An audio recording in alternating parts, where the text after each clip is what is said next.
大家好，我是你们的好朋友北极啊。本期分享一部2000年上映的国产电影《安阳婴儿》。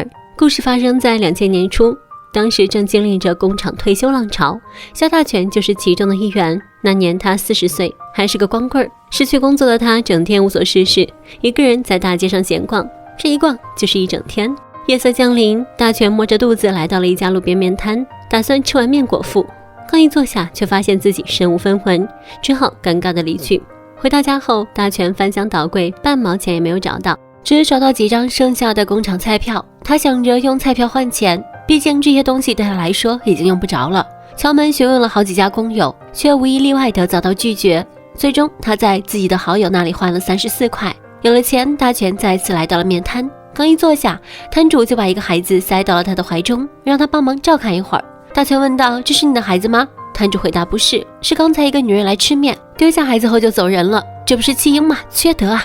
大全发现襁褓之中夹着一张纸条，上面写着一串传呼号码，并承诺只要帮忙照顾这个孩子，每个月可以得到200块报酬。在当时那个年代，这笔钱可不是一笔小数目，对于刚刚下岗没有经济来源的大全来说，是一个难得的机会。吃完面，他主动提出抚养这个孩子，老板避之不及，早就想送出去了，连忙把这个拖油瓶送到了他的怀中。大全如愿抱回了家，他特意翻看孩子的尿布看了一眼，是个男孩。可孩子突然就哭闹了起来，家中没有婴儿的食物，大全翻来找去，只能给孩子冲了一碗糖水，笨拙的想把糖水送到孩子的嘴里，可孩子依旧哭闹不止。大全没辙了，索性把孩子放到一旁，自己坐到边上，听他哭个痛快。第二天一早，大全就上街买了些奶粉、奶瓶回来，喂了几口，终于不哭了。随后他按照纸条上传呼号码打过去电话，一路上街坊邻居都诧异地问：“这孩子是哪来的？”大全只是敷衍说：“帮亲戚照顾的。”来到公共电话亭，他拨通了那个号码，当时还是传呼机的年代，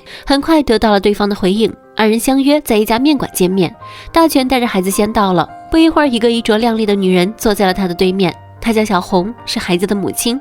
刚见到大全，就纠正了他抱孩子的姿势，生怕孩子憋着。言语中不难发现，他很在意这个孩子。得知大全还没有吃饭，他立刻叫了2碗面，一个大碗，一个小碗。席间没有半句交流，只顾闷头吃面。吃完面，小红给了大全200块，叮嘱了几句后，二人在门口分道扬镳。回去的路上，小红在公交车上遇到了咸猪手，二人大吵一架。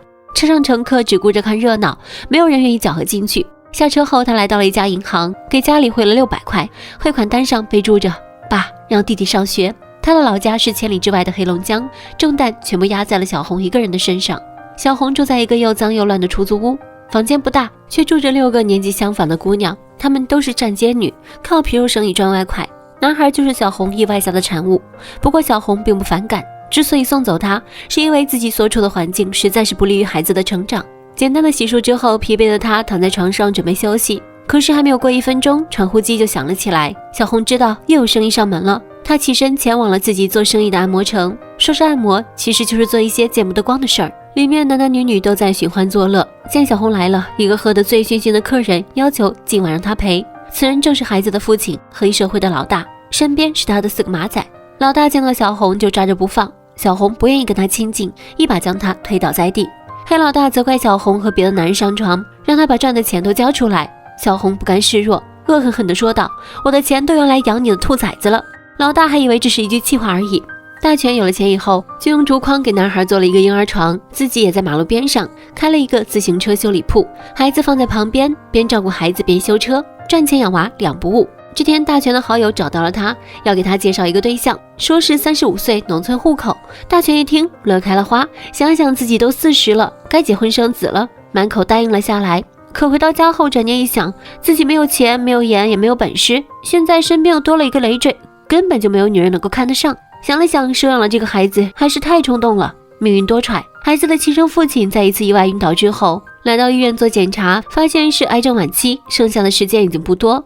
他的前半生放荡不羁，面对突如其来的变故，平日里张牙舞爪的他也开始变得手足无措。他驾车回到了老家，家中只剩下了一个两鬓斑白的老母。看着变成光头的儿子，他知道儿子可能活不久了，因为他的老伴临终前也是这样，似乎是家族遗传。老母亲没有哭闹，只是说道：“你该有个后了。”为了尽最后的孝道，黑老大决定去找小红，把孩子要回来。另一边，大全终于做出了决定，再次联系上了小红，二人又选了一家饭馆见面。相较于第一次的拘谨，这一次二人熟悉了不少。面对哭闹的男孩，小红当着大全的面喂起了奶，这一幕把大全看得面红耳赤。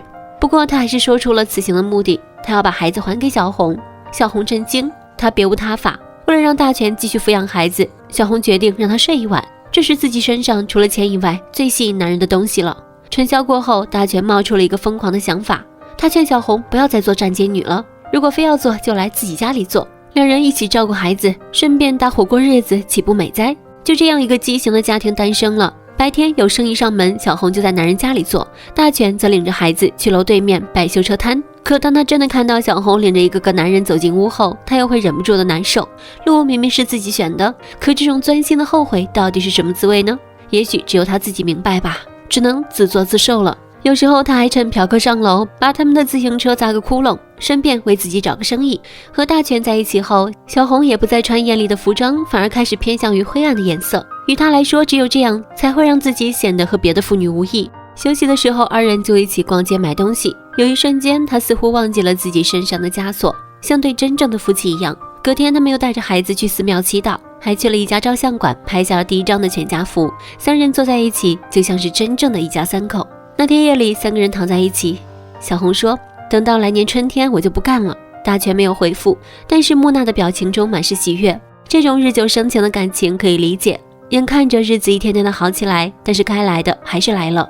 孩子的亲生父亲黑老大找到了小红，说明了自己的情况后，他希望把孩子接到自己的身边抚养，但是小红死活不肯。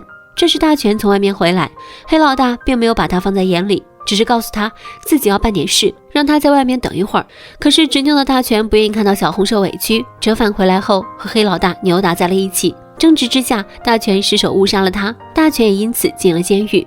小红抱着孩子来看他，呆呆的大全告诉他，如果自己死了，你要好好的照顾孩子，这个孩子是他俩感情的见证。小红只是了一声，没再多说什么。生活总是这样的残酷，平静安稳也不过是水中花，一个小石子就能打碎所有的假象，泛起了涟漪，荡着无数的心酸。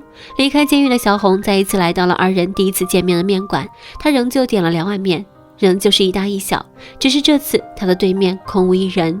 吃着吃着，她忽然抽泣起来，不知道是为大全的遭遇而哭泣，还是为自己接下来的生活哭泣。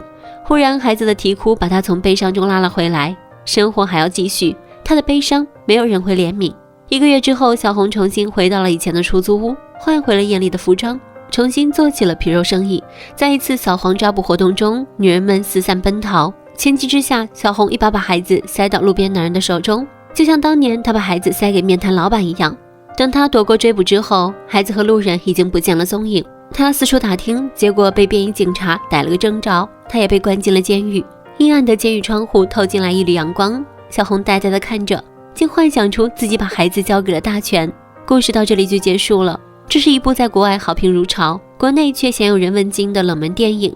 电影用最少的台词刻画出了底层人民的艰难生活，因为贫穷所以妥协，贫瘠的精神生活迫使男主比普通人更加贪恋那份爱情，哪怕不属于自己的。而女主同他在一起，显然不是为了爱，只能算是暴雨下一起躲在屋檐下避雨的人吧。